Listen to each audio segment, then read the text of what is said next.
Links to previous episodes are given in the video description, so don't forget to like, subscribe and share the video. Marked twice, loved once. Episode 1. For goddess's sake, I'm your mate. Why would you tell people it's my sister?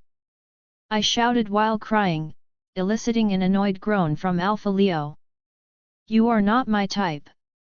Alpha Leo shouted. You are fat, ugly, and unattractive. He spat at my face, which made my wolf whine in distress. Such comments weren't unfamiliar to me. I encountered them almost daily, but this occasion stung even more because this time, it wasn't just my heart that ached but my wolf too. No more. I cried out, my voice resonating with resolve and sorrow. Vera has taken everything from me, my mother's love, my friends, my boyfriends, and now you. I deserve to have something that is truly mine, and I won't allow her to take it away too. I don't care if you believe I'm nothing special, I know I'm deserving of love, and someday I will have it. I shouted while crying and turned to leave. Lord Madison raised my chin with a tender touch of his finger, his piercing gaze locking onto my tearful eyes. I was fighting to maintain my composure, attempting to mask the hurt from the harsh words that had been directed at me. Who was it that uttered such unkind things to you? He inquired in a gentle and soothing tone. I struggled to muster the ability to respond, my throat tight with emotion. Don't fret, Lord Madison murmured, his expression serene and unreadable. Let's ensure they regret their words. His words carried a subtle undertone of threat, and I couldn't help but feel a thrill at the notion of him seeking vengeance for me. Rule number 1, there will be no fighting between the two of you. The one who starts the fight will have 20 marks taken away from his score, I cautioned, directing my attention to Alpha Leo and then to Lord Madison. Rule number 2, you are prohibited from declaring me as your mate until after the contest has concluded. If you succeed, then you may do it, I stated, and the two stayed quiet. Rule number 3, if I am spending the weekend with one of you, then the other must ensure he does not communicate with me until it's Monday. Should any of you fail to comply, 20 marks will be deducted from your score, I proclaimed, and they continued to remain silent. Rule number 4, no acting when I'm with you. I want to see and experience your true selves. If any of you put on a facade, I will know, and that won't positively influence your rating. I inhaled deeply, attempting to steady myself. I want you to display both your positive and negative traits to me. If you're upset, show it. If you're joyful, show it. If I do something you dislike, voice it, but no pretending. I directed, taking another sip of my coffee and breathing out slowly. As a reward, you are permitted to touch me. By touch, I mean we can kiss and engage in other expressions of physical affection, but there will be no intercourse. I maintained my gaze with both of them, observing their impassive faces.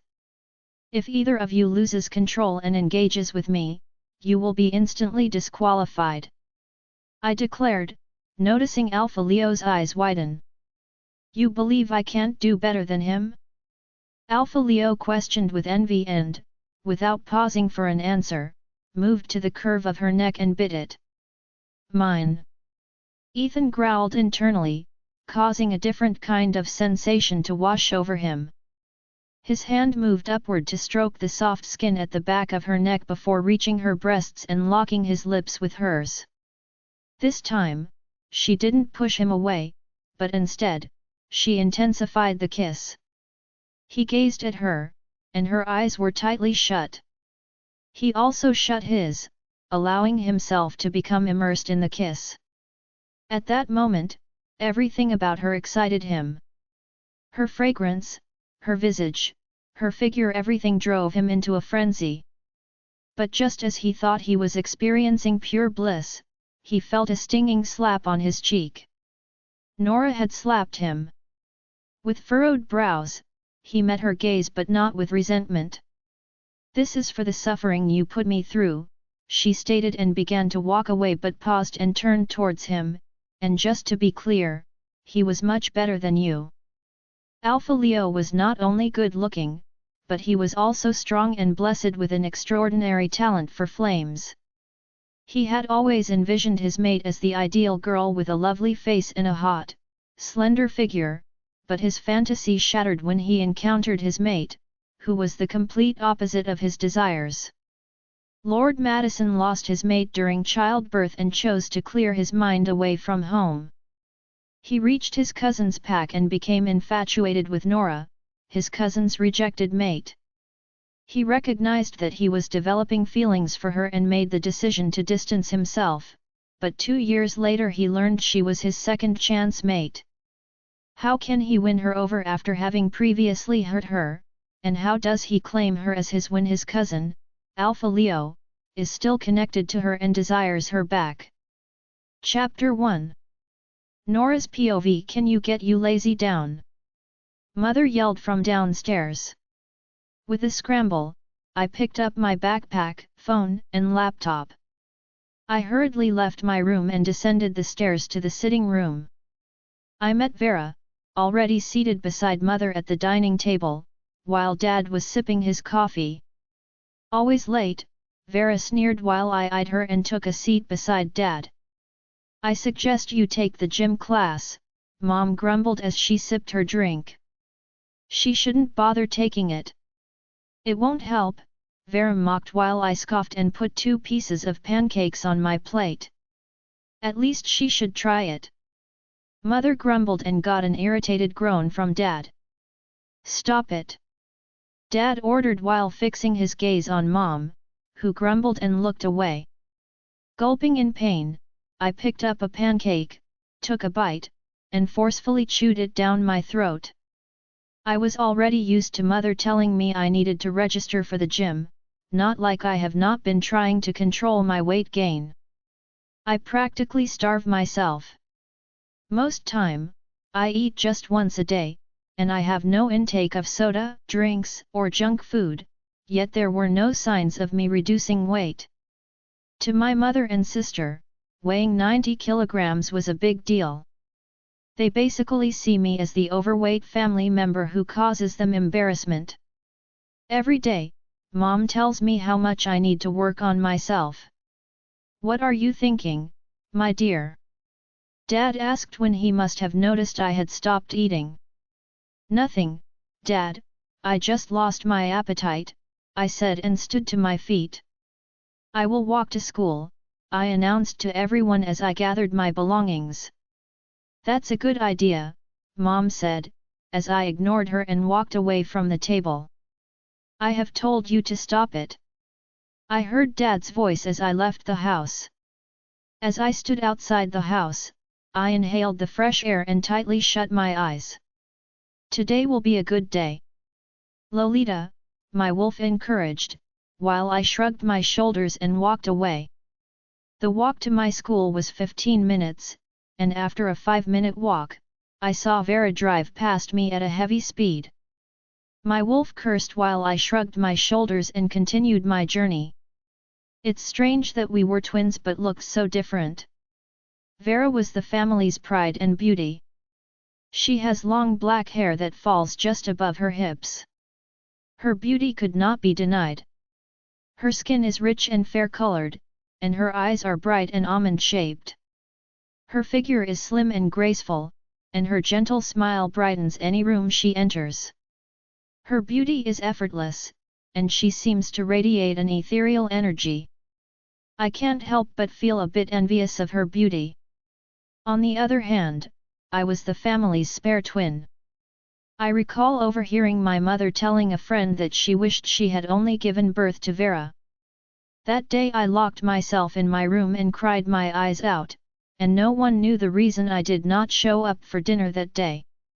The buzzing of my phone took me out of my thoughts. With a heavy sigh, I went for my phone, which was in my jacket pocket. I took it out and saw the caller was from Maxwell, my elder brother. With excitement, I picked up the call. Maxwell. I called out excitedly, feeling my spirit lift instantly. Hey, sis, he answered, his voice sounding vibrant and more excited than I'd ever heard. So, how's it going? Are you through with all your exams? Yes. I'm finally done. I'm coming home soon, sis. He cheered, his voice sounding closer with each word. My heart leaped joyfully, and I could almost see his face from 1,000 miles away. That's awesome. I can't wait to see you. We'll have to celebrate the big news when you get here, I said excitedly. Of course. I'm looking forward to it, he replied, a hint of a smile in his voice. This is good to hear, I spoke excitedly and in relief. At least the only person who understood me was coming back home. Are you okay? He asked, his voice sounding with concern. Yeah, I'm hanging in there, I replied, a slight sadness in my voice. It's tough, but we'll get through it all together. I'm here for you, sis, he replied comfortingly. His words filled me with warmth, and I felt the corners of my lips curling up into a smile. Despite not being here for so long, he understood what I was going through. He was the shoulder I leaned and cried on when Vera snatched my last boyfriend. Thank you, Maxwell. That really means a lot to me, I whispered. No problem, sis. We'll all make it through. I look forward to seeing you soon, he said reassuringly. His words and kindness strengthened me, and I could feel my heart jump with joy as I waited for him to come home. All right, I'm on my way to school. All right, have a great day, Nora. Stay safe. You too, brother. With that, I ended the call with a smile. Funny how a call could just lift up my mood. Let's keep walking, I told my wolf and continued our journey. After over 10 minutes walk, I arrived at the college gate, which was crowded with students. I knew our school was populated because humans, vampires, and werewolves could attend, but I hadn't seen the school gate this crowded. I froze for a moment, unsure of how to approach the gate. I took a deep breath and peered around, looking for Dora and Anita, but I couldn't spot them anywhere. With weak feet, I stood in a corner, and that is when I heard whispering. I heard he is coming today, and that's why everyone is here to welcome him. A girl spoke from behind me. Really? You mean Alpha Leo is coming here? Another asked with a gasp. Yes, I heard he has just finished his master's in the UK and is here to pay a visit to the school, the first girl explained. And who is this Alpha? Another girl asked, confused.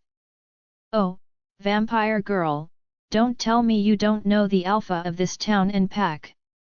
The almighty Alpha Leo, whose fame had gone around the world.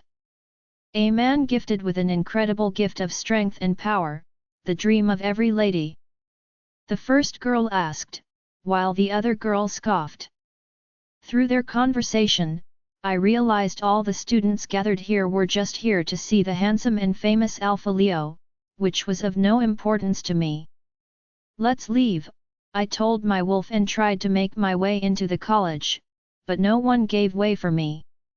They all stood still, ignoring my presence like I had never existed. Can I please pass through? I asked, but got a muted response. Gosh! I groaned and moved my gaze around and spotted Vera with her clique of friends. I have no choice, I grumbled and struggled my way to her. I got to where she stood, and just when I was about to ask her to help me pass through, I heard loud screams from everyone. Curious, I moved my gaze and noticed 3 black-tinted cars approaching the gate. He is here! Vera and the other students screamed with excitement, while I just stood and watched the vehicle pulled up. Mate! My wolf howled in my head, causing me to stagger. Leo's POV stopped the car. I told Jackson, my personal driver. Is something wrong? Jason, my beta, asked. Mate. Ethan howled in my head, causing my breath to seize in my chest. In a swift motion, I held the handle of the car, opened it, and got out of the vehicle.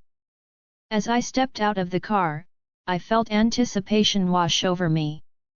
I could sense my mate was nearby, but I couldn't pinpoint exactly where. I cast my gaze around the crowd of students yelling my name, searching for any sign of her. There. My wolf pushed me towards a direction. With quick steps, I began walking in a certain direction filled with students. As I approached the path where my wolf was leading me, I couldn't help but anticipate what she would look like. Beautiful sets of sea blue eyes, smooth and flawless skin, perhaps blonde hair, but all that doesn't matter. What matters to me is her body figure. She would probably have a slender body that would make any man drool. Stop! My wolf instructed, and I did as told. I have waited to meet her for the past 10 years, since turning 18, and I couldn't wait to meet and hold her in my arms. Alpha Leo! I heard the loud yells from the students, but all that didn't matter. I only wanted to spot her in the crowd, my perfect girl. Your right-hand side, he directed, and I did as told. I turned to my right side and began walking in front of the students, who wore smiling faces. I believe some were curious why I had left the car instead of driving into the university. Where is she? I asked impatiently as my heartbeat rose and fell. 6 more steps, Ethan urged, and I did as instructed. I was about to complete the last step when the alluring scents of honey mixed with nutmeg hit my nose. Mine! My wolf howled and halted my steps. Anxious, I moved my gaze to the ladies standing before me, anticipating who it was, when suddenly I locked gaze with her. Mine! My wolf announced, draining all the blood in my veins. I held her gaze and noticed she had a stunned expression on her face. Just like me, I assumed she had gotten the signs from her wolf. Mine! My wolf howled in my head, causing a big frown to appear on my face. She was the opposite of what I dreamt of my mate. She has a thick curvaceous figure with full round hips and an ample bosom. She was curved, too chubby for my liking. She had black hair that was packed in a bun, she had precisely the eyes I wished for my mate, but her body was a big no for me. I went further and peered at her clothes. She wore the ugliest clothes I'd ever seen on a lady. She was dressed in baggy jean shorts and a big blousey dress. No. I rejected her to my wolf and composed myself, so people wouldn't notice what was actually happening. Is something wrong? Jason whispered into my ear while I shook my head and moved my gaze to the young lady who stood beside her. She had long black hair that was left loose on her shoulders, sea blue eyes, and a fair, slender body. She wore a short skirt that stopped just above her knees. Her dress was cropped, revealing some part of her stomach. She matched her dress with a pair of black boots. She held my gaze and flickered a cute smile, and I had to return it, so people around wouldn't notice it. Hello, beautiful one, I said and went for her hand, which she gave me. You are beautiful, I complimented her and placed a kiss on her hand. She giggled and smiled broadly, revealing her beautiful set of arranged teeth. Can I see you later? I asked and quickly got a nod from her. Great, I said and turned to leave, but met the stunned gaze of my supposed mate and glanced away. I made my way back to the car while a few students tried to get to me, but Jason and a few security men blocked their way. I got into the car and began unbuttoning the button on my jacket while rage enveloped my entire being. This is not possible! I yelled inside the vehicle, causing Jason to turn and hold my gaze with worried-filled eyes. No, no, no! I yelled and angrily ran my fingers through my hair. This can't be possible. You are mistaken, I told Ethan, but got a disapproving groan from him. I can never be wrong in this, he responded while I vigorously shook my head. This is a mistake, she is a mistake, I argued with my wolf, and the car stopped. Before the driver could open the car for me, I arranged my hair and composed myself. The car opened, and I stepped out. Welcome, Alpha Leo. Few men and ladies whom, I believed, were the school board members stood before me with welcoming smiles. Thanks for having me, I responded to their greetings, and a man in his early 50s brought forth his hand for a handshake, which I took. It's a privilege to have you in our midst, he said and respectfully lowered his head. The pleasure is mine, I responded firmly, ignoring the angry howl of my wolf in my head. Permit me to lead you inside, he said, while I nodded and let him lead the way in. I followed in and took the seat that was kept for me. The meeting began, and I was lost in thoughts, accusing my wolf of picking wrongly, but he stood his ground that she was our mate. Gratefully, Jason was there, and he did most of the talking. The meeting ended, and I shook hands with them and was being led away. I walked out of the conference hall and made my way to my car when I noticed the young, beautiful damsel I had talked to a few minutes ago standing beside my car. The students had gone to their lectures, and only a few loiter around. I reached where she stood and got a bow from her. Greetings, Alpha Leo. She greeted, giving me the opportunity to hear her sweet, melodious voice. What's your name? I asked while shoving my hands into my pants pockets. Vera, Alpha. She responds shyly. Vera. I called her name, and just when I was about to say a word, my wolf cut me off. Mate is here. He howled in my head. With a groan, I moved my gaze and spotted her a few steps away. She stood beside a tree and held my gaze with eyes filled with confusion and curiosity. Is something wrong? Vera asked as she moved her gaze towards the direction of my gaze. Apologies, Alpha, that's my twin sister. She announced, stunning me, she follows me around like flies. She said with nervous chuckles, while I moved my gaze back to Vera before moving it back to the girl who stood few steps away from us. Twins? I asked with a frown, wondering how two twins could look so different. Shocking, right? You are not the first person shocked about it. She spoke proudly, while I still held the gaze of my supposed mate. Is something wrong? Jason asked protectively as he stood before me. He knew I was the type who doesn't stand in public and talk to ladies, so he was worried something could be wrong. Everything is fine. I told him and moved my gaze back to Vera. I would like us to meet. I muttered and got a quick nod from her. Give my beta your contact. I said and got a grateful smile from her. See you soon, I said my goodbyes and got into the car already left open for me. As I got into the car, I looked in the direction my supposed mate was standing and realized she was gone. I gritted my teeth as I reached the doors of the grand mansion. The thought of her made me angrier. With a heavy sigh, I put on a brave face, pushed open the doors, and stepped inside. Is everything okay? Jason asked as I made my way to the sitting room. Get me a glass of wine. I told a servant and collapsed on the couch. Tiredly I massaged my forehead, ignoring howls of Ethan. You finally met her? Jason asked and got a nod from me. Definitely not the girl you were talking to, he said while I responded with a sigh. Yes. Why didn't you speak to her? Jason asked. Because I couldn't. I sighed heavily and shook my head.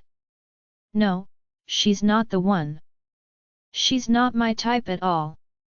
I looked up at Jason with a raised eyebrow. I won't accept her as my mate. She just isn't whom I'm looking for. I looked away, feeling frustrated and exhausted. What do I do now? Where do I go from here? I asked no one in particular. Jason kept silent for a moment before speaking. Why don't you talk to her? He asked. That's the last thing I want to do. I snapped, feeling my anger rise. No, I won't even try. I would rather not waste my time with someone who isn't even my type. I ran a hand through my hair, feeling tired and annoyed. There's no point in talking to her, especially when I'm definitely rejecting her, I said and sipped my drink. Pictures of her flickered in my head, getting me more annoyed. Should I say something? Jason asked, but I shook my head.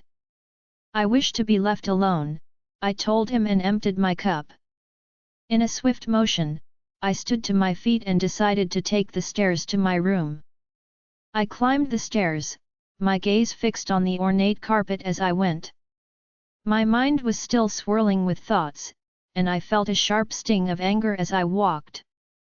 Despite my anger, I forced myself to calm down and kept an emotionless face. I reached the top of the stairs and opened the door to my bedroom, and stepped in. I didn't turn back to look at Jason, even though I knew he was standing at the bottom of the stairs. I had already made up my mind, and I wanted nothing to change it. I sat on the bed and took out my phone, which had been ringing since I got out of the car, and unlocked it to a flood of missed calls from my mother. Curious as to why she was calling, I dialed her number and put it to my ear. Alpha Leo. She spoke as soon as the call was picked. You should stop calling me that, mother. I grumbled and went for my shoes. Well, I'm not in the mood to exchange words with you. Guess what? She asked. Go straight to the point, mother. I'm not in the mood, I grumbled. The line went silent for a while before she spoke. Since you cannot find your mate, I thought it wise to send a marriage proposal to Leakin Anthony's daughter. You remember Annabelle, right? She spoke excitedly. You've got to be joking, mother. I asked, tensed. I can spend my life with any other woman, but definitely not Annabelle. It's no joke, son, she replied, refusing to be deterred. I'm sending the proposal. I cut her off with a panicked, no. I've already found my mate. Nora's POV as I struggled to control my panting breath, I shut the door behind me and rested my back on it. Take a deep breath, Lolita urged, and I did as instructed. Slowly, I sucked a deep breath and shut my eyes in panic. I was suffering from a panic attack, and I was doing my best at controlling it. You will be fine. My wolf, Lolita, encouraged me despite the fact that she was in so much pain. After a few minutes, I was able to steady my racing breath and open my eyes. Tears freely fell down my cheek, and I didn't bother to hold them. I knew what had just happened, and I didn't need him to say it to me. I knew he had already rejected me even before getting to know me. Of course, how could he accept someone like me? Maybe he is just confused and surprised. My wolf tried encouraging me with those words, and I responded with a bitter chuckle. I knew how one would react if they met their mate. Usually, they showed the world right away by kissing the person in front of everyone and announcing her to everyone present. Some may lose control and mark their mate right then and there, but mine ignored me and instead smiled at my sister, as if I didn't exist. I knew he was embarrassed to tell everyone that he had come for me, and the thought broke my heart. The restroom's entrance door opened, and a few footsteps entered. Is it true? A girl asked. About what? Another asked, that Vera might be Alpha Leo's mate, the first voice said, causing my heartbeat to pound rapidly. I don't think so. He would have to announce it to everyone. Another voice spoke with a hit of disbelief in that voice. Maybe he wanted to do it ceremonially, or how on earth can you explain why he would leave his car and walk straight to her? The first girl asked, while the others agreed with a hum. With a deep sigh, I opened the door. I stepped outside and faced the group of girls who were discussing the matter. The moment they saw me, they rolled their eyes and looked away. Ignoring their attitude, I approached the exit door. That's the spare twin, one girl mocked, causing me to halt my steps. I turned angrily and faced them. Who do you call a spare twin? I asked furiously. You, and what would you do about it, fat girl? She spat. That word that kills my morale. Girls, we should stop it, you know her sister might be our future Luna. You don't want us getting punished. I cut her off before she could finish her words. My sister is not the Luna of this pack and will never be. I yelled and ran out of the restroom. I ran out of the college gate, totally ignoring the calls of the gatekeeper. I raced back home with my heart clenching with pain. It was a cold winter morning, yet it felt like the air was burning my skin as I kept running. The streets were deserted, with no one around to stop me or ask where I was running off to in such a hurry. I kept racing, and it felt like I would collapse, but I didn't stop until I got home. In a swift motion, I opened the entrance door and dashed into the living room, only to meet Father seated on the couch, typing on his computer. Father! I yelled and ran to him. Without waiting for him to talk, I hugged him from behind and rested my head on his shoulders. Father! I cried out with panting breath. It felt like I was going to die, and this was my last moment on earth. What is wrong, my dear? Dad asked as he stood to his feet and held my gaze. Father! I cried and rested my head on his chest. It's okay, I'm here. He spoke comfortably and began stroking my hair while I cried loudly and hiccuped on his chest. Profound sweat dripped out of my body, and my sight became blurred. The pain I felt in my heart was unimaginable, and it felt like I was going to die. It's okay, my dear, Dad said those comforting words while I huffed and stopped crying. With a gulp, I moved away from his chest and held his gaze, which was filled with worries. What happened? He asked, and all I could do was shake my head. I couldn't say it. I couldn't tell Dad that I might have met my mate today, and he had already rejected me. Do you wish to talk about it? He asked, but I shook my head and took a step away from him. I wish to be in my room, I told him, and made my way to the stairs. As I climbed the stairs, my legs became weak as I struggled to lift them up. Dad followed me up the stairs and grabbed my shoulder.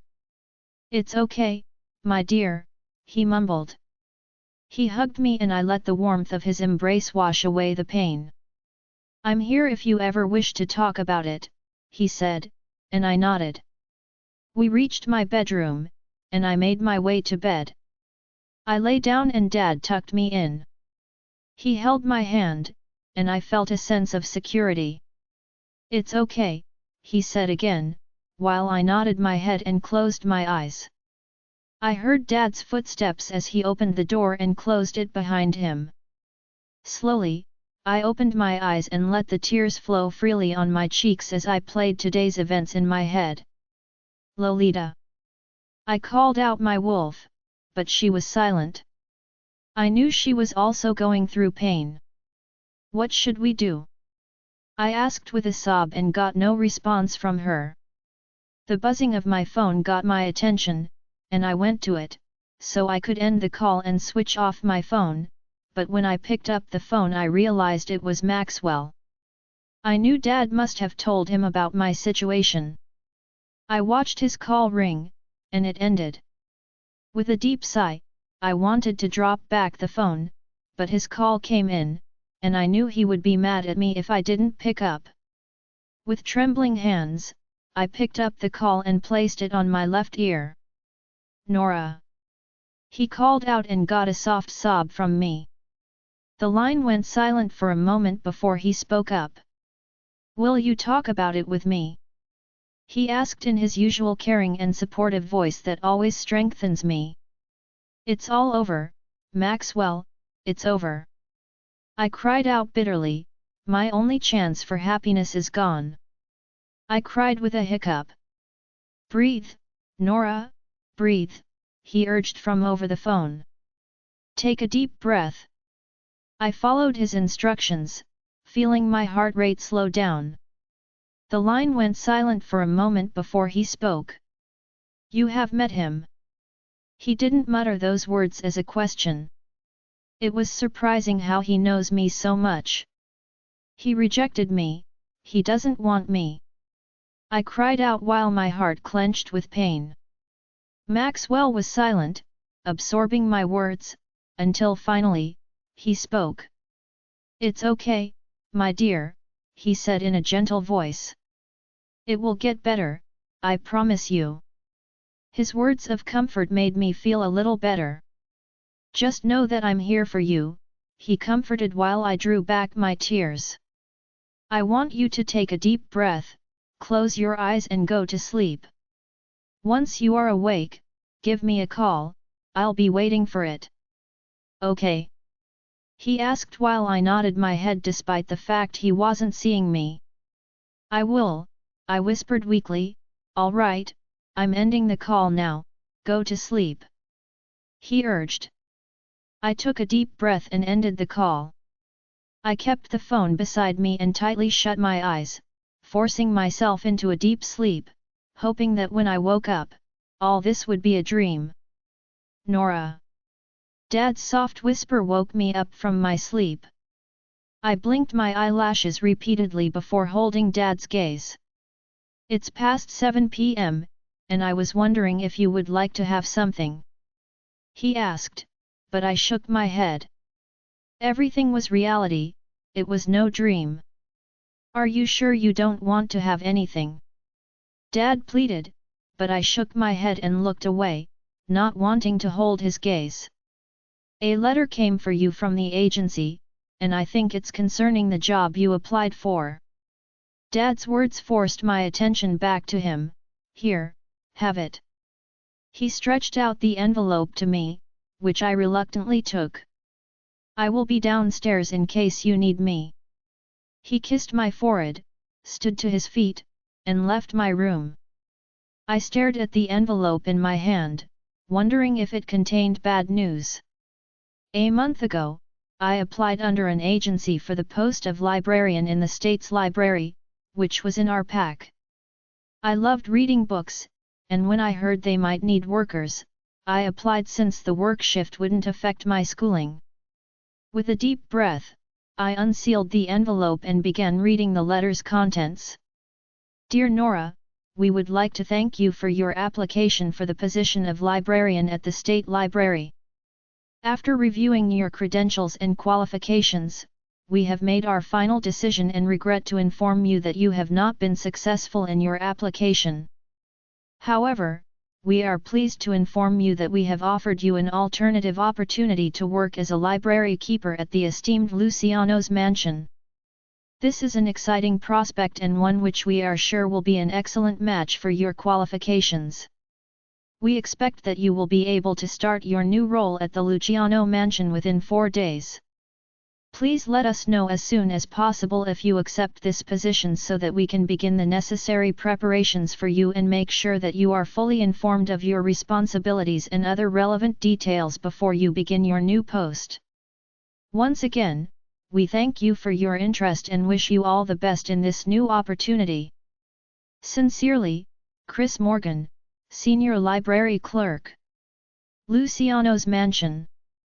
I spoke out, wondering where I must have heard that name, Luciano Mansion. I called out while cracking my brain, but couldn't pick where I'd heard such a name. Filled with curiosity, I picked up my phone and went to the goggle bar and searched for it. Luciano's mansion. I read, one of the biggest mansions in California, home to the alpha of the full moon pack, Alpha Leo Luciano. My breath seized, forcing me to drop my phone. Alpha Leo's POV. You've found your mate? Mother asked with disbelief in her voice. It was obvious she didn't believe what I had just told her. Yes, Mother, and you will meet her when you return, I spoke firmly, with no trace of uneasiness in my voice, not like I was lying about it. Are you sure about it, or are you just saying this to stop me from sending the proposal? She asked, getting me irritated. I met her today, Mother. I met her on my visit to the school. She is a student, I announced and stood to my feet. Really? Mom spoke excitedly, why didn't you tell me sooner? So, what does she look like?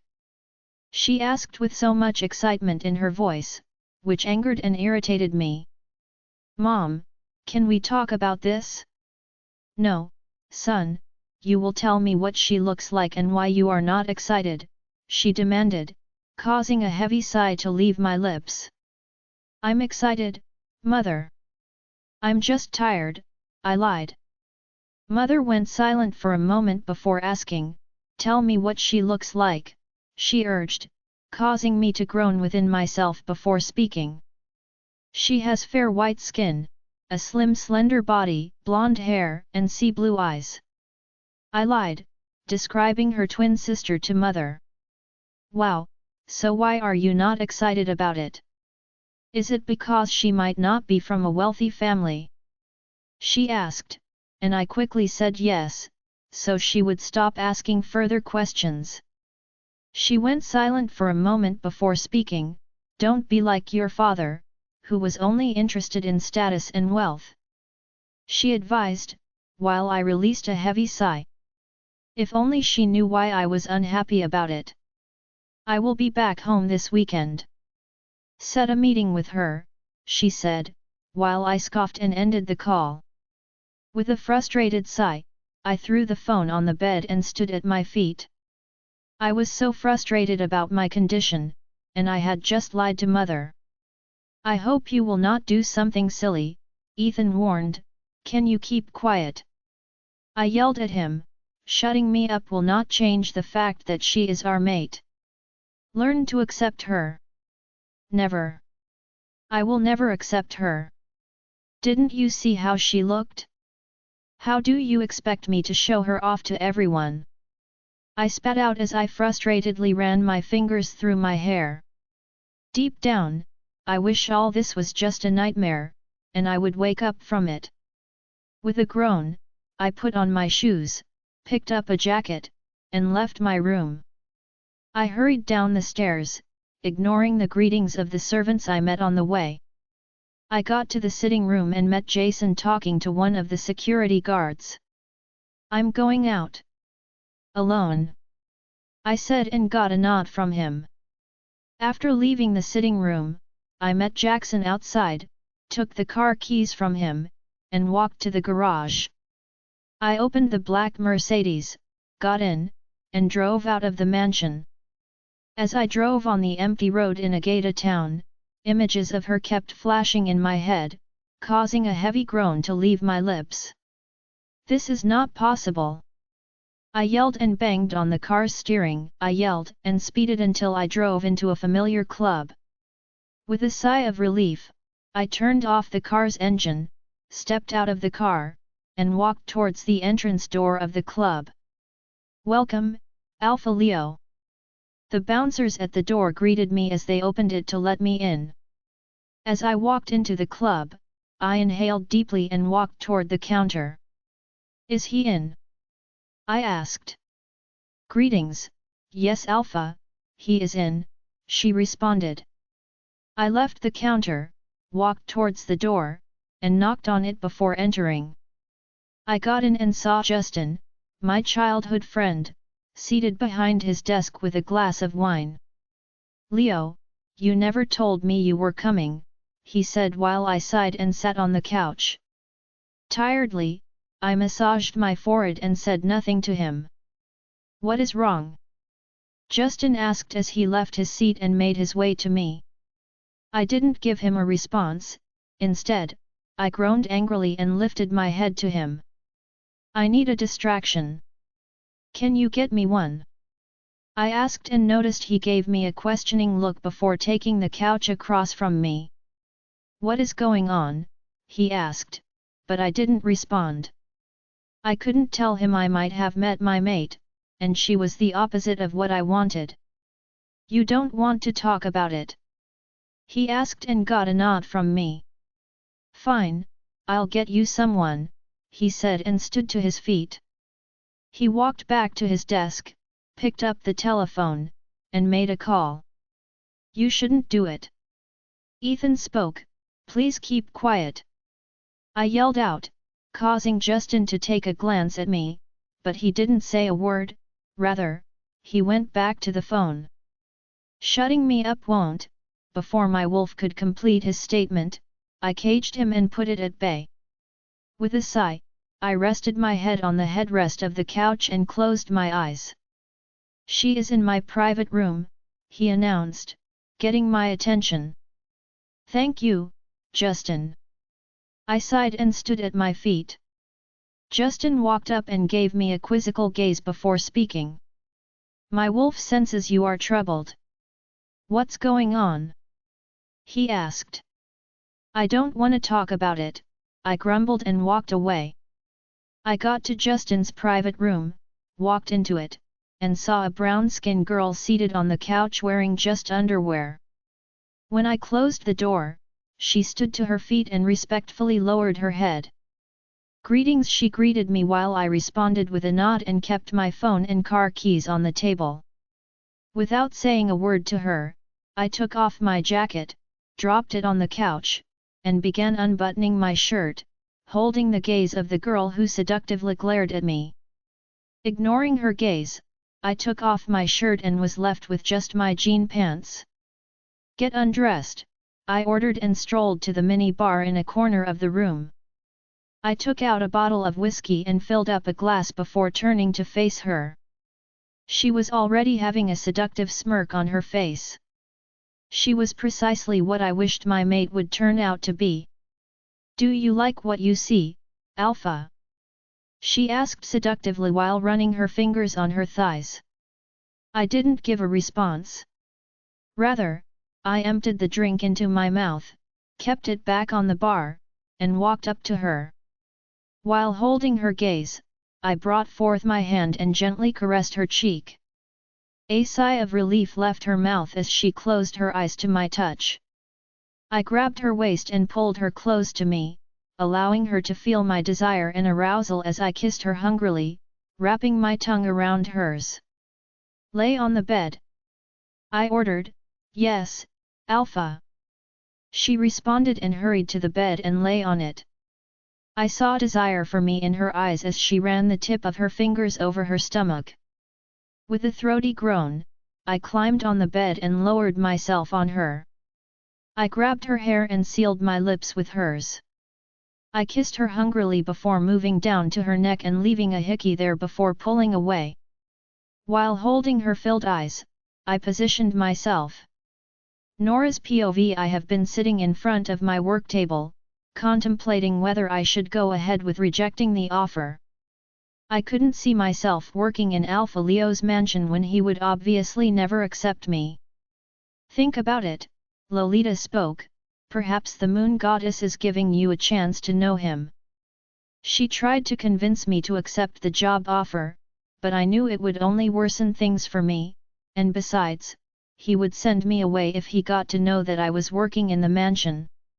With a deep sigh, I picked up my phone and dialed Maxwell's number. It rang a few times before it was picked. Hey, Nora. He spoke in a welcoming tone. How are you? He asked, his voice filled with concern. I'm hanging in there, I said with a sigh and stood up. Remember, I applied for a position at the state library. I said and got a hum from him, it was rejected but they gave me another offer. I explained as I walked around. Luciano Mansion. They want me to be a library keeper, the same mansion where Alpha Leo, my supposed mate, lives. I sighed heavily and sat on the bed. Alpha Leo is your mate? He asked, and I responded with a sigh. Whoa! He responded and remained silent for a moment before speaking, so are you accepting the offer? He asked, I don't know. I responded as pictures of Alpha Leo played in my head. I could still remember the disgust on his face when he realized I was his mate. Such memory is ever fresh in my head. I don't think I can, I murmured, hurt. Why can't you? Maxwell questioned, don't you think all this is happening for a reason? He asked, the moon goddess has a plan for you, and one is for you to work in that mansion. Perhaps he would learn to accept you for who you are. He said while I sighed and lay on the bed on my back. Think about it, Nora. This is the only chance you have to see him again and talk things out with him, he urged, causing a heavy sigh to leave my lips. Fine. I'll take the job offer, but I'm certain he would send me away once he sees me, I grumbled. Well, things might come out differently, Maxwell encouraged. I'll accept the offer. Hopefully, I won't regret it. You won't. He assured me as I ended the call. After ending the call, I walked to my work desk. I switched on my laptop and emailed them, informing them I had accepted the offer. I hope we don't regret this, my wolf murmured weakly. How are you doing? I asked, but didn't get a response from her. Obviously, she didn't want to talk about it. We will be fine, I told her with a heavy sigh. This wasn't the first time I was going through such heartbreak, but for my wolf, it was all new to her, and I knew she was doing her best to be strong for me. I left my room and took the stairs to the dining table, where I met everyone already seated, having breakfast. Here comes the princess, Vera mocked as I took the seat beside her. How are you, dear? Dad asked and got a nod from me. As I placed a plate before me, I noticed Mom's gaze on me, which I ignored. Your dad said you came home crying. What happened? She asked nonchalantly, like she was being forced to. Come on, Mother. It's obvious she got her heart broken by one of her lovers, not like it's a new thing, Vera mocked, causing a great deal of anger to grow in me. Stop it! I yelled, stop it this very minute, I yelled, standing up to my feet. Oh, keep quiet, spare thing, she cursed, causing a heavy groan to leave my lips. I was losing my temper, and I knew it would result in a fight if I didn't walk away. Thank you for killing my appetite. I hope you can eat my portion of the food like you always take what is mine, I spat and walked away, ignoring the call from my father. With tear-filled eyes, I jogged on the street, with no particular location in my head. It was a Saturday, and the street was a little crowded. I could hear laughter and giggling from little children as I passed by. I could see couples holding hands with each making me feel even worse with no direction in mind. I continued jogging until a horn blew behind me, halting me abruptly. I turned around to see Timothy seated in the driver's seat, and the moment I realized it was him, a big frown appeared on my face. Without a word, I began walking away. Wait up! He called out as he left his car, but I didn't respond until he had blocked my path. What is your problem? I asked, irritated by his presence. Seeing him again brought back painful memories that I had buried for a long time. How have you been? He asked, causing an angry scoff to leave my lips. As you can see, I'm alive, I responded, and I saw the guilty look on his face. Will you ever forgive me? He asked with pleading eyes. No, Timothy, I will never forgive you. I said truthfully, memories playing in my head. It was your sister I was always interested in, not you. I only dated you so I could get close to her, and now that I have her, I don't see any need to pretend. Timothy spoke with a soft chuckle while Vera giggled and rested her head on his chest, piercing a knife straight into my heart. Nora, Nora, are you here? He called, bringing my attention back to him. Quickly, I drew back the tears that threatened to fall on my cheek. I wanted to avoid giving him the privilege of seeing my cry again. You are a good person, Nora, and it was a shame that I couldn't get to see it. I was young and was only attracted by what I saw, but I didn't know there was more to just physical beauty. He paused and took a step closer. I watched him bring forth his hand and wipe away the tears that had already fallen on my cheek. You are a beautiful lady, Nora, intelligent and smart. You are a splendid cook, a great friend, and a great company to have. Don't let anyone make you think otherwise, he whispered, and unexpectedly, he hugged me. I hope that one day you can forgive me and perhaps your sister for all she has done to you, he whispered and let go of me. With tear-filled eyes, I saw him smile at me and turn to leave, but he stopped. I'm getting married next weekend. To my mate. I met her 4 months ago. He smiled and made his way back to his car. As he left, I continued my journey while his words played in my head. Timothy was my first boyfriend. We dated when I was just 17, and he was 19. During our 2 months relationship, he showed me so much care and love, but that was all just a scheme. He only wanted Vera and used me as a pawn. I can still remember that faithful afternoon. He had asked me to visit him, and when I arrived at his home, I met Vera and him kissing on the couch in their sitting room. He wanted me to see them kissing, and they didn't stop until I screamed. Right there, he told me he never loved me but wanted Vera and was glad that Vera also wanted him too.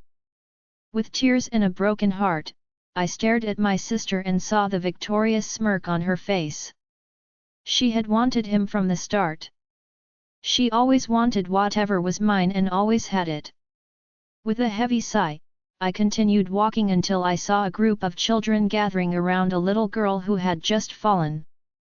Curious, I went to them and saw one of the kids was injured in her left arm.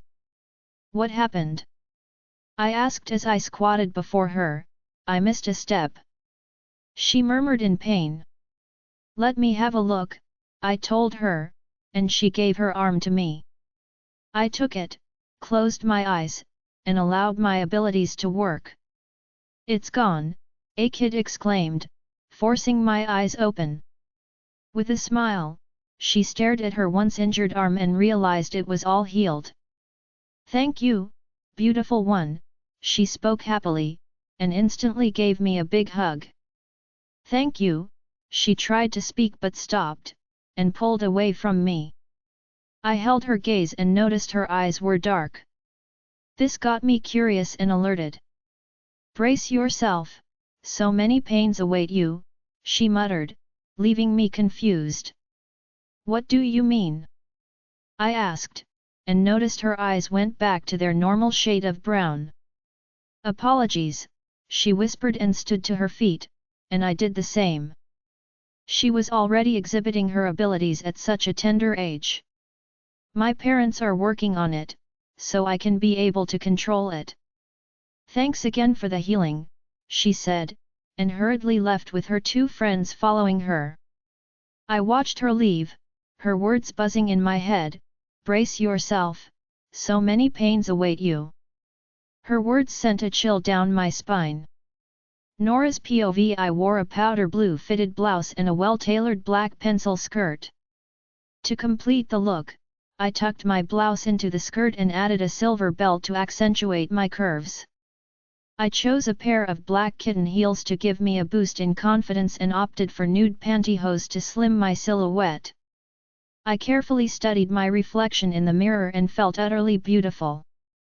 But I knew this was going to be a disaster. Be optimistic. Lolita encouraged, maybe he was just surprised, as you are. She said, causing a heavy sigh to leave my lips. I stole one more glance at myself in the mirror before picking up my bag and phone from the bed. Are you set? Maxwell asked through telepathy. Yes, and I'm starting to regret it, I murmured as I walked out of the room. Don't be.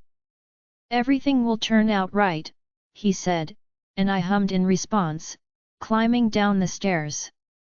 I got to the sitting room and met Mom, Dad, and Vera having breakfast.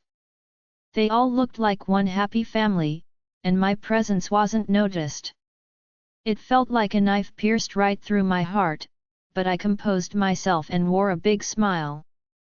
Good morning, Dad, good morning Mom, I greeted as I made my way to the dining. Gosh, those clothes look terrible on you. Wear something else, Vera mocked, but didn't get a response from me. Are you set? Dad asked and got a nod. Bye, I'll see you when I return. With those words, I placed a kiss on Dad's cheek and walked away, ignoring the questions of Mother, asking where I was heading. I stepped out of the house and walked a few steps before getting a taxi. Luciano Mansion, I said, and the driver asked me to get in. I got into the passenger seat and lowered the window of the car to inhale the fresh air coming from the freezing weather. Do you work there? The driver asked. Might work there if I'm lucky today. I responded, you will get the job. He said and got a grateful smile from me. My mate works there. She is a kitchen assistant. Her name is Linda. Tell her you met Austin. He said and got a nod from me. The drive was silent until he pulled up in front of a big black gate. We are here, he announced, putting off his car's engine. Thank you, I said and took out some cash from my bag and paid him. I exited the car and stood before the gate in a panicked breath. I was scared of seeing him again. Just go in, Lolita urged. With a nervous gulp, I walked to the gate and rang the bell, waiting for a response. Yes. A strong, manly voice spoke from the speaker. Hello, I'm Nora. I'm here for the library keeper's job, I responded as I clenched the side of my clothes in a fist. The line went silent until I noticed the gate slowly open. Come in, the same manly voice spoke. Thank you. I gulped and stepped in. The moment I stepped in, I couldn't help but open my mouth in awe at the mansion's structure before me. The grounds were an expanse of glimmering emerald grass, lined with ancient elm and oak trees, which were heavy with leaves that swayed in the gentle breeze. The house itself was a grand affair, fitting for nobility, a two-story structure of brick and white pillars with 4 tall, slender towers on its corners. A wide, winding path of cobblestones led the way to the front entrance, bordered by beds of roses and azaleas. I could make out the glimmer of the grand windows and the intricate stone carvings on the walls. I was filled with a strange mix of awe and anticipation as I stepped closer to the house. Come with me. A man dressed in black jeans and a white t-shirt spoke, while I nodded and followed him. We got to the entrance door, protected by 2 well-built men. Without being told, they opened the door and let us in. Thank you, I whispered, and followed the man in. We stepped into the living room, and I couldn't help but move my gaze around at the interior designs of the mansion. The walls were lined with intricately patterned wallpaper, interspersed with oil paintings and delicate tapestries. The smooth golden hardwood floor was covered with a plush Persian rug, and the furniture was all crafted from lavish dark wood. There was a grand piano, a round dining table, and several large armchairs and couches. Above the fireplace hung a beautiful crystal chandelier that sparkled in the soft light of the room. Every detail, from the polished surfaces to the gilded frames, was perfectly orchestrated to create a sense of timeless elegance and refinement. I noticed a large painting on the wall and fixed my gaze on it. A man sat in an armchair, and by his side was a woman and a teenage boy. Without being told, I knew the teenage boy was Alpha Leo. "Have a seat. She will be with you shortly," the man spoke, bringing me back to reality. "She?" I asked with confused eyebrows. "Yes, the head maiden," he responded and got a nod from me. "Have a seat," he said and walked away. With a gulp, I slowly sank onto the couch and noticed how soft and comfortable it felt. With curiosity, I moved my gaze around, staring at different pictures of Alpha Leo. A particular picture caught my sight, and I couldn't get my eyes off it. It was a painting of a gigantic black wolf, mouth wide open like he was howling. He has green, piercing eyes that remind me of someone. Mine. My wolf, Lolita, howled in my head, causing an icy shiver to run down my spine. "Hope I didn't keep you waiting." I heard a female voice and quickly stood at my feet. "Not at all," I said and turned to take a glimpse of her before she stood before me. She was dressed corporately in a black suit and skirt. Her black hair was packed in a bun, and her black shoes made her look more like a corporate worker than a head maiden. "You must be Nora," she said, bringing forth her hand for a handshake. "Yes, I'm Nora." "Nice to meet you," I said and took her hand for a handshake. "You are not exactly what I pictured, but it's fine." She flashed me a weak smile and let go of my hand. "What were you expecting?" I asked, hiding the hurt in my voice. This wasn't the first time I heard such a statement from someone whenever we were meeting for the first time. Comments like this were normal to me, and I didn't let them get to me. "Someone older," she lied. I knew she wanted to say, "someone slender and attractive." "Well, this is me," I said with a weak smile.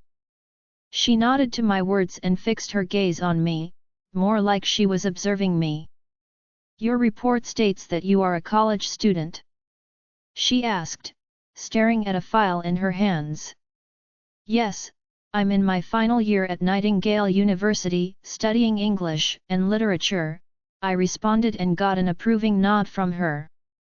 I watched her scan through the file for a moment before looking up at me. "You are Edwin's daughter?"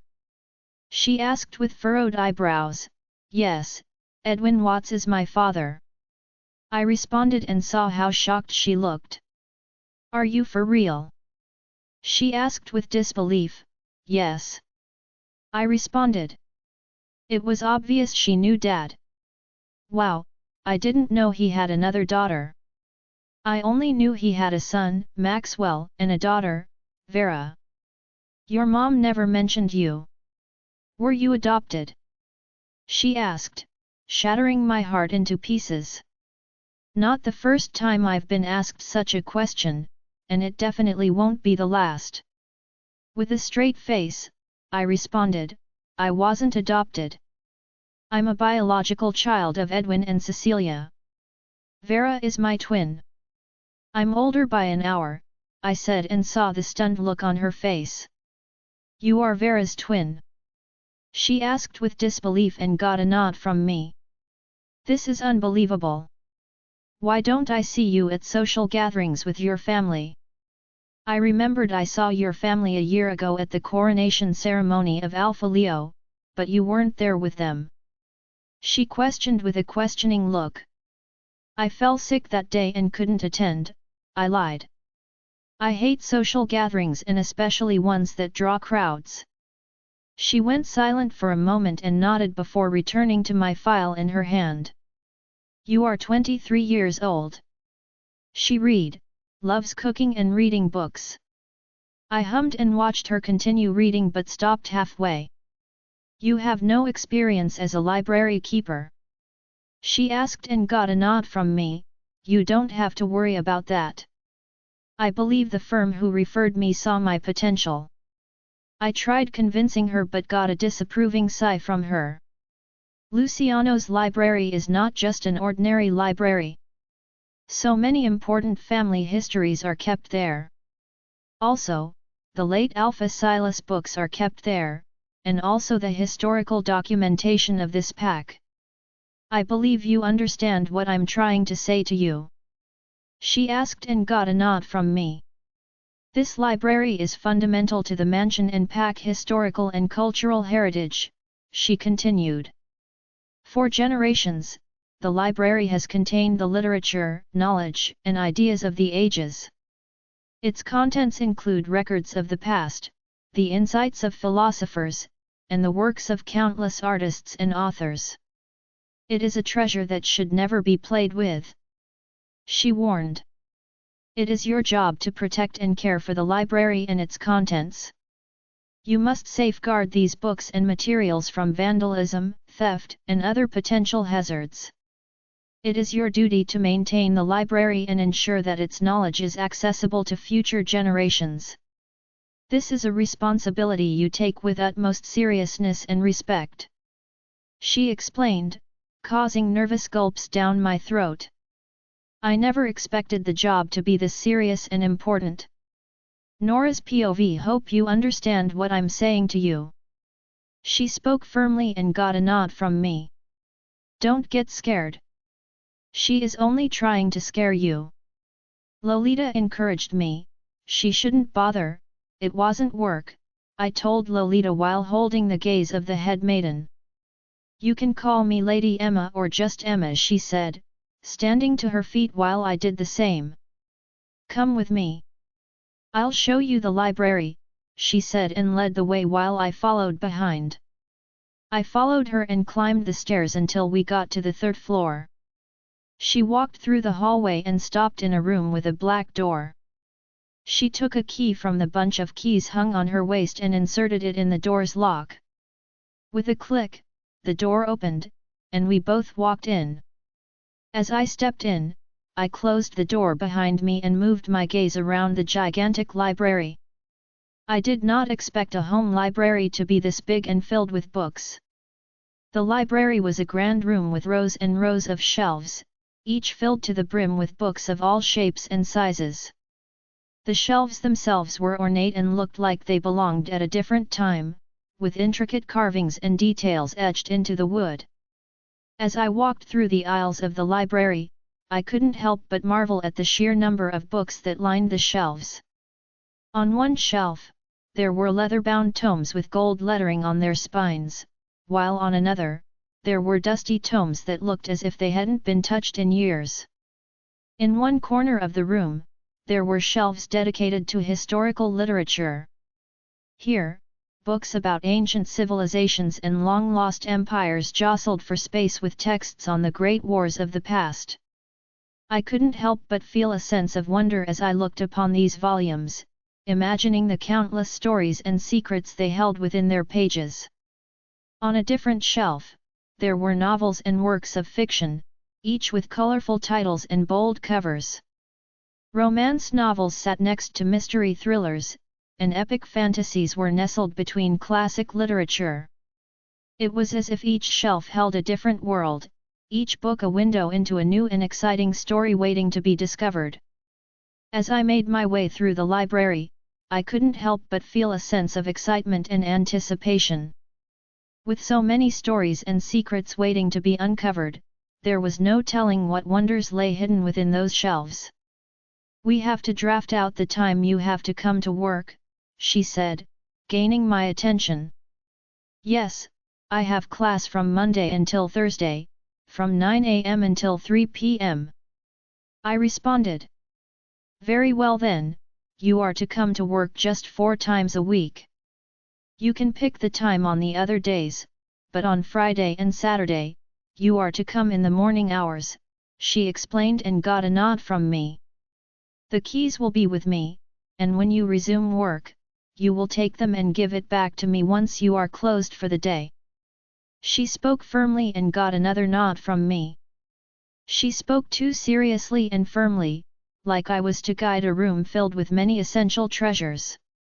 The mistress is out of the country, but she will be back next week, and you will get to meet her, she said, making me eager to ask about Alpha Leo, but I held myself. I didn't want her to get suspicious of me. Alpha Leo is out, but I believe you will get to see him tomorrow, she announced, causing my heart to pant heavily in my chest.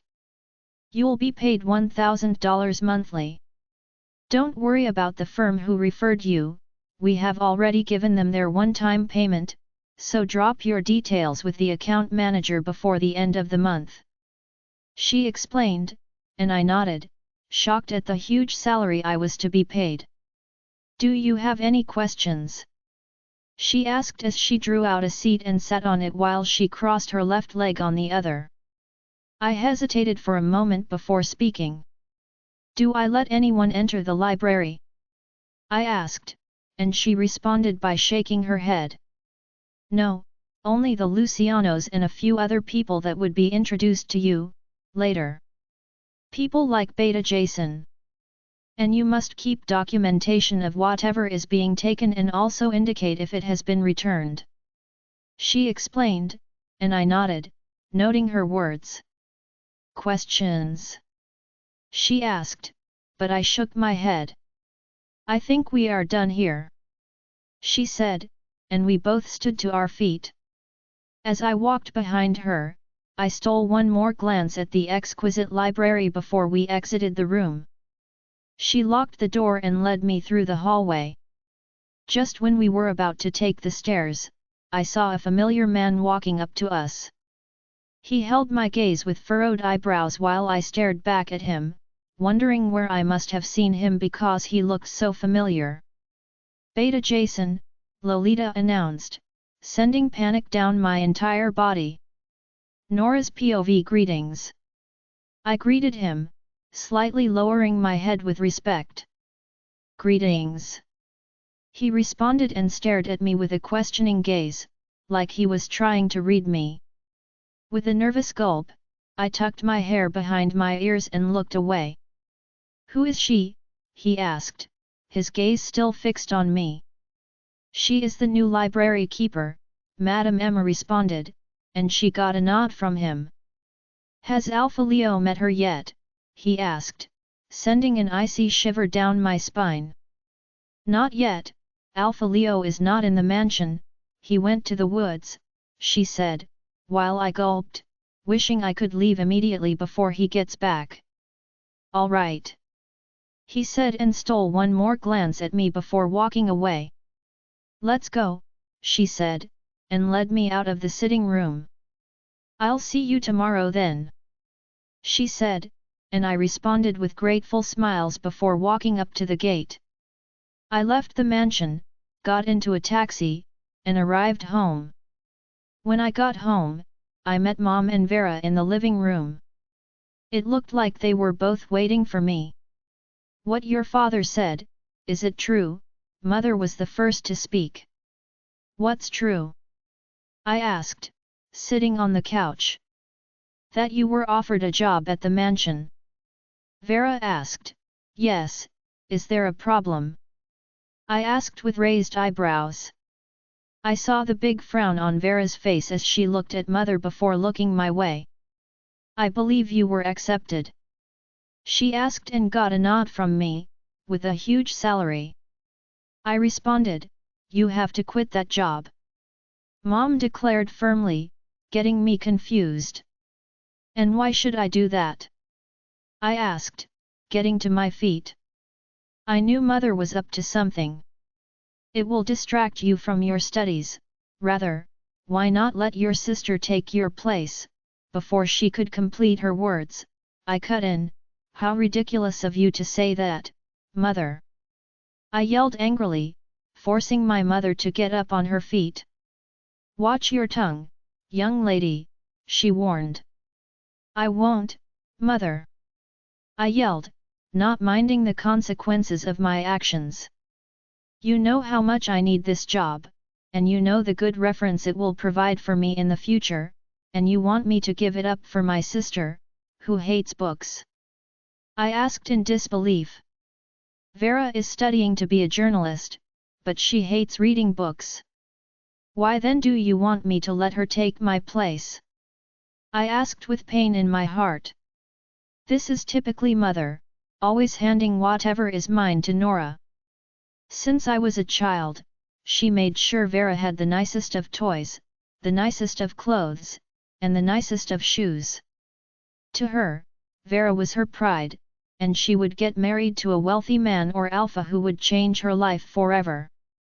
I would have my doubts if I wasn't her child, but I knew I was. There are pictures to confirm that she gave birth to me, but it seems I didn't turn out to be what she wanted. Listen, Norah, Vera said as she made her way to me. You saw how Alpha Leo looked at me a few days ago. It's obvious he likes me, but I don't know if I would have the chance to see him, but with this job, I'll get a good chance and reason to see him every day. She spoke with a victorious smirk on her face, causing anger to run down my spine. Tell them. My wolf, Lolita, urged, tell them he is ours. She urged, but I refused, at least not now. If he likes you as you claim, then it would be very easy for him to find you, but you see this job, I'm not giving it to anyone. Not even the moon goddess herself can make me change my mind. With those words, I walked away and stormed up the stairs with tears in my eyes. It has always been like this. Nothing has changed. I got to my room, locked the door, and lay on the bed on my back. Slowly, I shut my eyes and allowed the tears that clouded my eyes to fall freely. It hurt. It hurt so badly. I cried for hours until I got exhausted and fell asleep. The ringing of my phone woke me up from my sleep. With a grumble, I went for it and saw it was Dora calling. What's up? I grumbled as I picked up the call. I've been calling you for almost an hour now, she grumbled. Maybe you could have done a mind link. I gesticulated playfully and heard her sigh over the phone. Dora was a vampire by birth, which means she could eat normal food, walk in the sunlight, and age normally. But she can never mind link to werewolves. Why are you calling me? I asked, yawning tiredly. Did you get the job? She asked, curious. Yes, I did, I responded, and I got a loud shout of joy from her. That's great news, lucky you have the chance to see the hot and charming Alpha Leo. She gesticulated while I sighed within myself.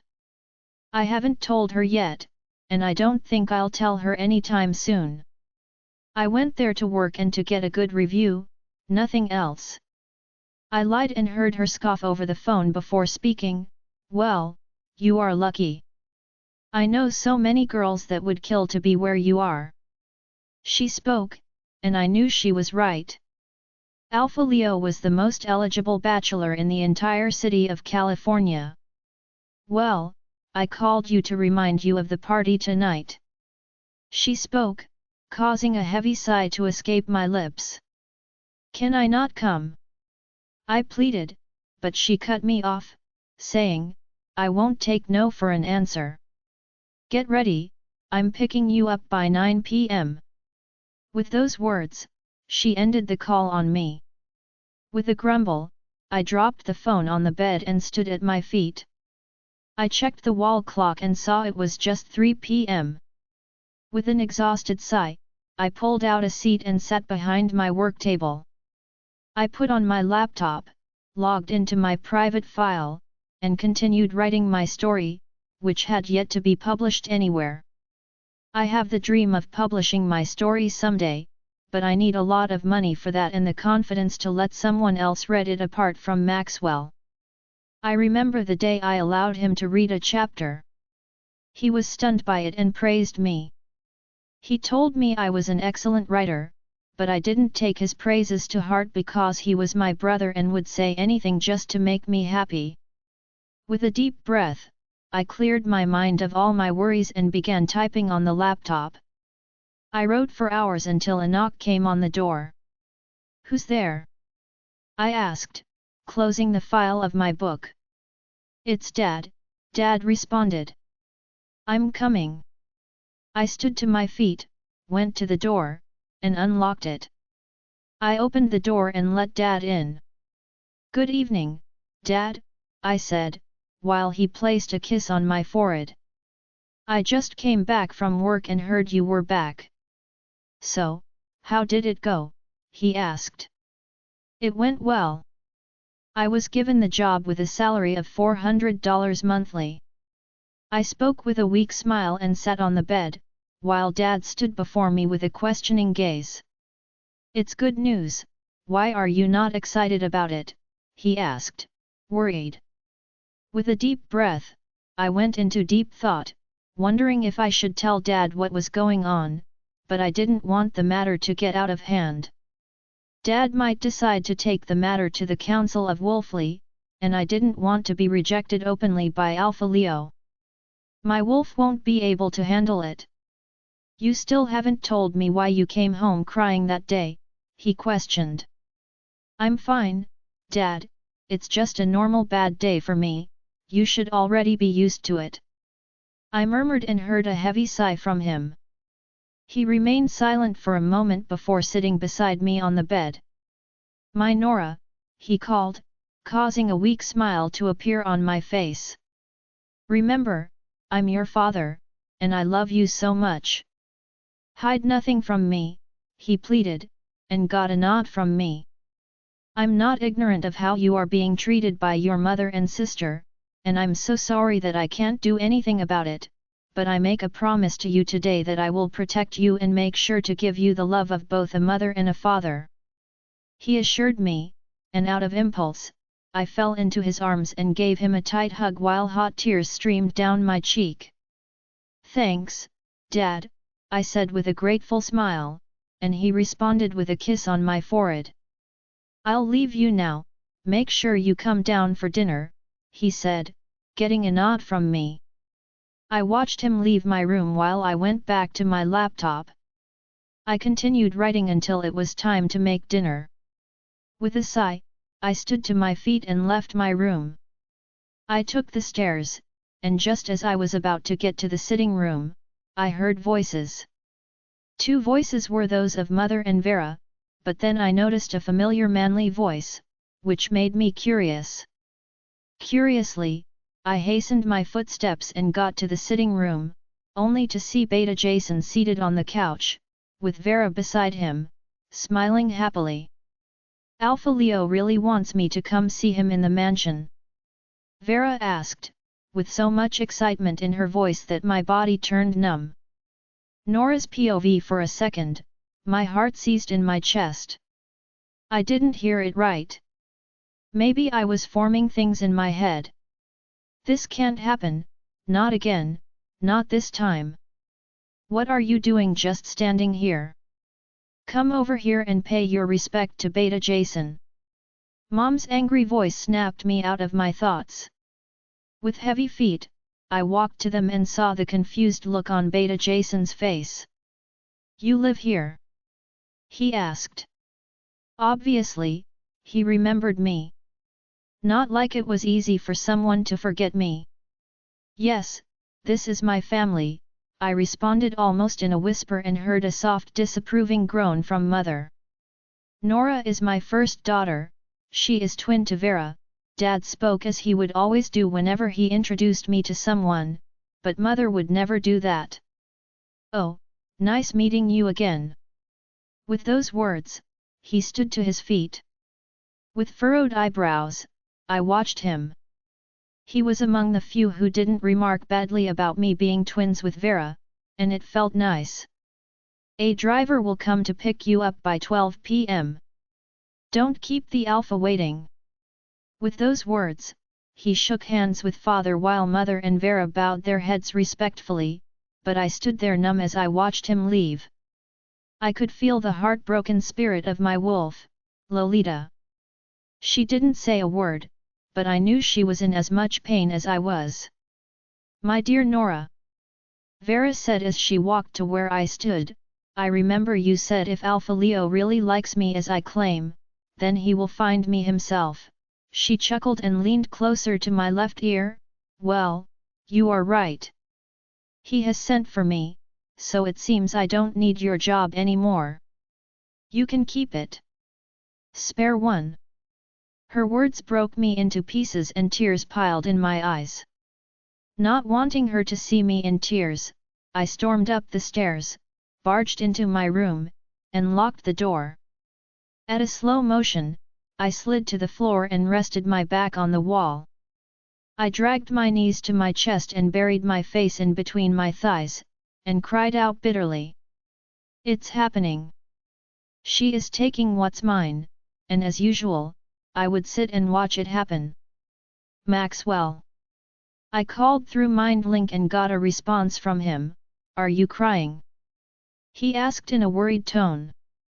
It's happening, Maxwell, it is happening, I sobbed loudly.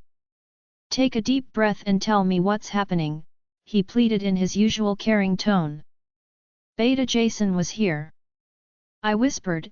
Alpha Leo sent him to send an invitation to Vera. He wants to see her tomorrow at the mansion. I couldn't finish my words when I broke down in tears. I cried loudly, but Maxwell remained silent like he had ended the mind link, but I knew he was still with me. My world is crashing down, Maxwell.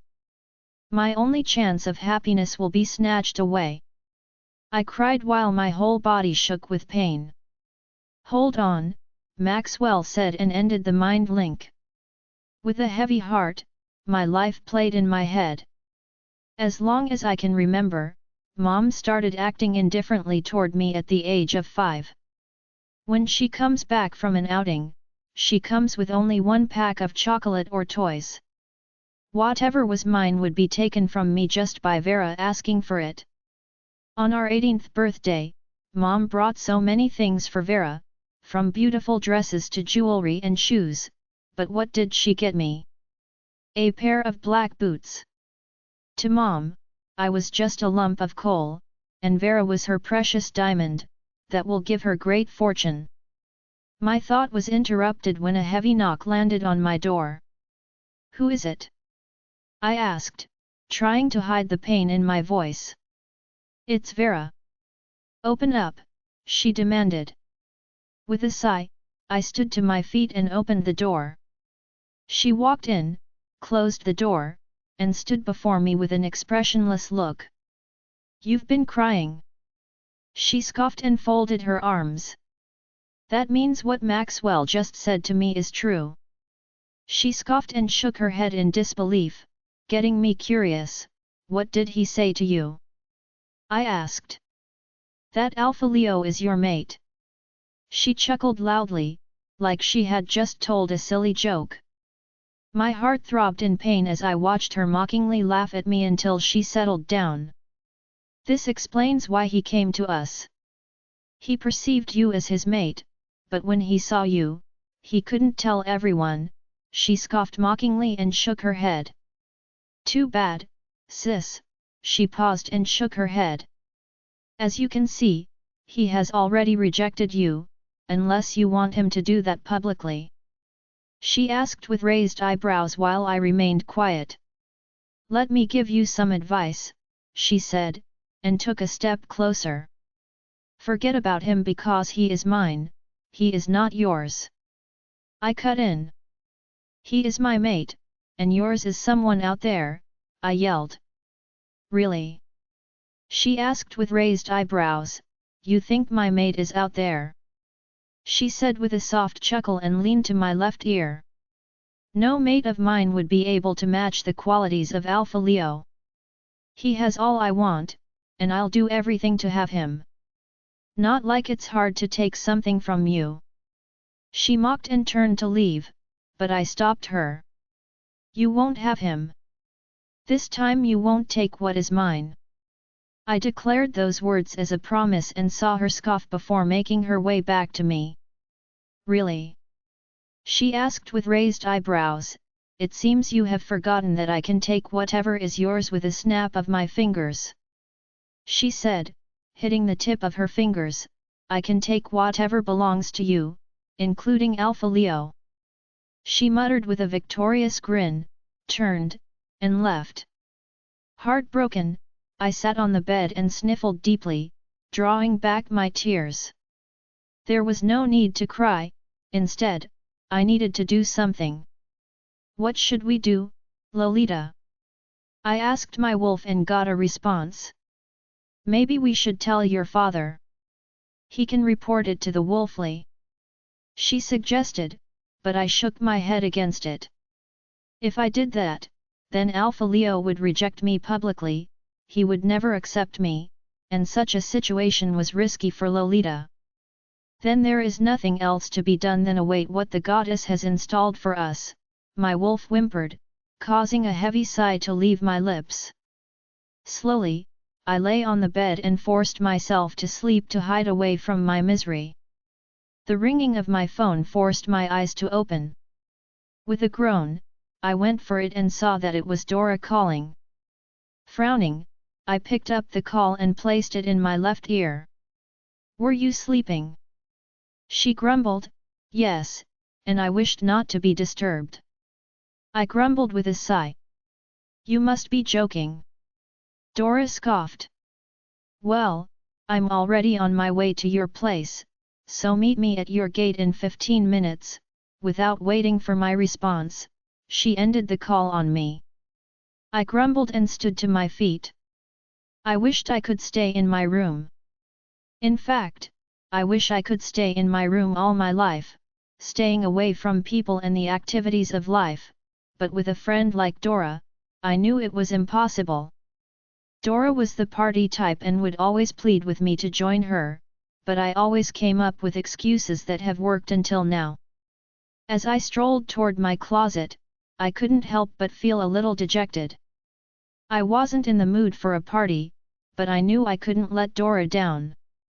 She was counting on me to go with her, and I didn't want to disappoint her. With a sigh, I opened the door to my closet and sifted through my clothes. After a few minutes of searching, my eyes landed on a beautiful red and black dress.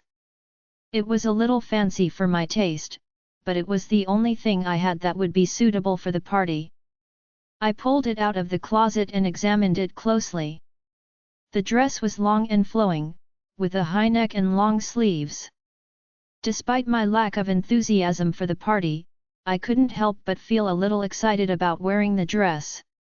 It was beautiful and made me feel glamorous, and that was something I didn't get to experience often. I quickly slipped the dress on and walked towards the mirror. I stood before the mirror with swollen eyes, the result of crying myself to sleep a few hours ago. I knew I had to compose myself, though. I couldn't let Dora notice and start asking questions. Taking a deep breath, I reached for my makeup bag and began to apply concealer under my eyes. My hands shook a little, but I managed to hide the bags and the redness. Next, I put on foundation and a slight blush. Looking at myself in the mirror, I didn't look half bad. I still looked tired, so I decided to park my hair in a bun to give myself a sleeker look. I glared at myself one last time before going for my shoes. I put them on, grabbed my purse, and headed out. As I made my way to the sitting room, my phone rang, and I knew it was Dora, informing me she had arrived. I met Dad in the sitting room, watching a reality show. Going out? He asked with excitement. It was so unusual to see me dressed up. Yes, you know Dora, she can be persistent, I said and got a nod from Dad. Take care of yourself. I will, I said goodbye to Dad and left our apartment. I left the apartment and saw Dora's car parked in front of our gate. I waved and made my way to the car, got in, and shut the door. Wow, girl, You look good. Dora praised me while I rolled my eyes and looked away. As she drove off, I searched through the radio station to play some music. Whose party are we attending? I asked, still searching for radio channels. Alpha Leo's home welcoming party, she announced, causing blood to drain out of my body. Nora's POV. Tell me you are joking. I asked with bewildered eyes. Why should I joke about that? Dora asked, her gaze fixed on the road. It's a big party. We get to see the top men and women of society. She spoke excitedly while I just turned numb. I knew I would see him, but I did not expect to see him at his welcoming party. I had no idea he was even hosting one. I blurted out and got her attention. What's wrong? She asked but didn't get a response from me. Are you worried because there will be lots of people there? She asked, while I responded with a frustrated sigh and shut my eyes. Don't worry, everything will be fine. Lolita encouraged. You don't have to worry. You are with me, and no one will dare bully you.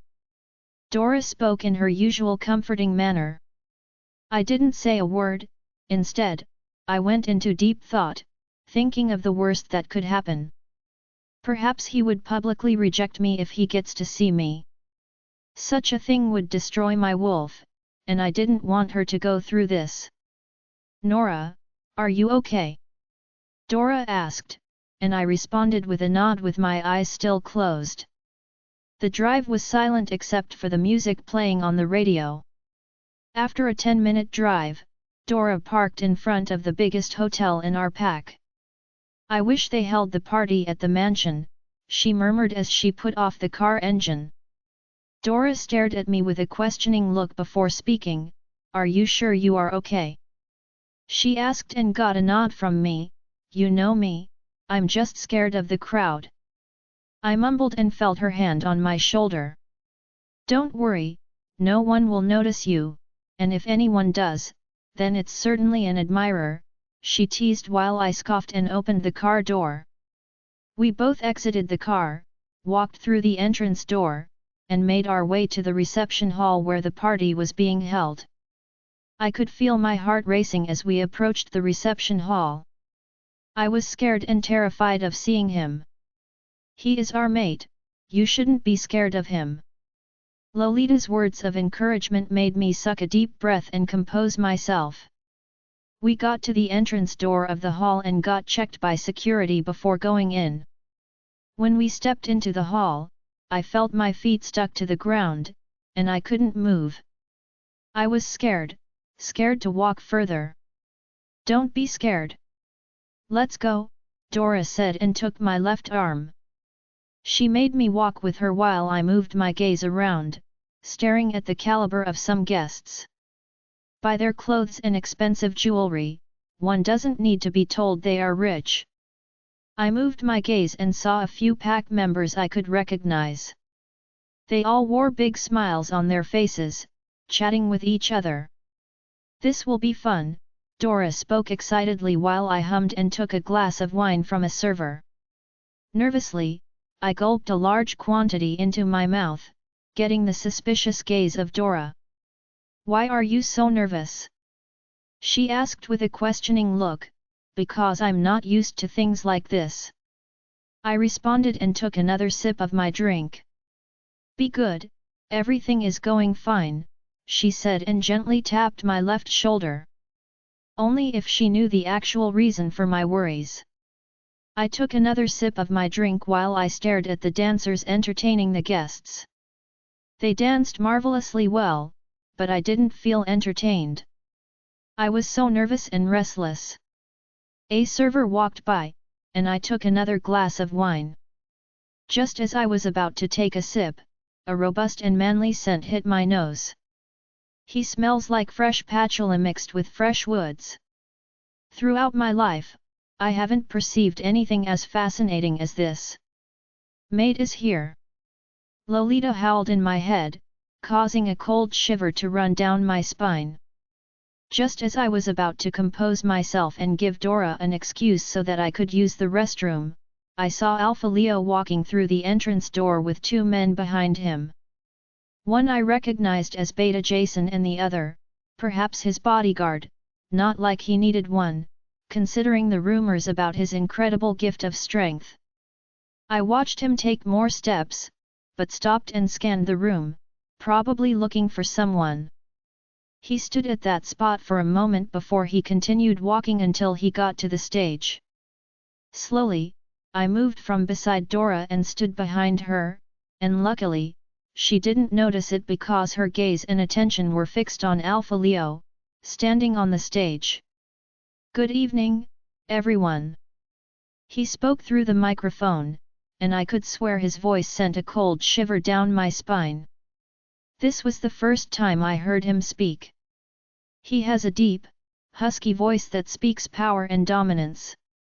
"Thank you all for coming here to welcome me back home. As your alpha," he kept talking, but I didn't pay attention to his words. Rather, I peeped through Dora and stared at him.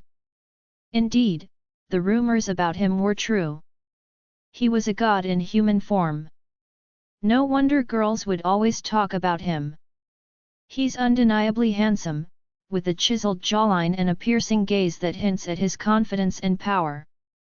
His perfectly toned body is accentuated by the sharp lines of his suit, which adds to his already impressive stature. His hair is a shade of blonde that sparkles in the light, and his eyes are an intense green that feels like they're looking right through me. He was the perfect blend of sophistication and raw appeal. It was impossible not to be drawn to him at first sight. There's an aura of authority around him that commands attention, and I find myself itching to know more about this enigmatic alpha. "Enjoy the night." He ended his speech with those words and went down the stage. "What are you doing behind me?" Dora questioned, as she turned to me. "Nothing," I responded and stood beside her. "Are you okay? Is someone making you uncomfortable here?" she asked, and just when I was about to respond, my eyes instinctively met with the piercing and intense gaze of Alpha Leo. I felt a shiver run down my spine as his hateful glare was filled with disgust. I knew from his expression that he despised me with all of his being. His eyes were like two burning coals, radiating an intense heat that threatened to consume me. I could feel my breath struggle in my chest as he held my gaze without looking away. A lady was talking to him, but his attention and eyes were on me. "Get out of here!"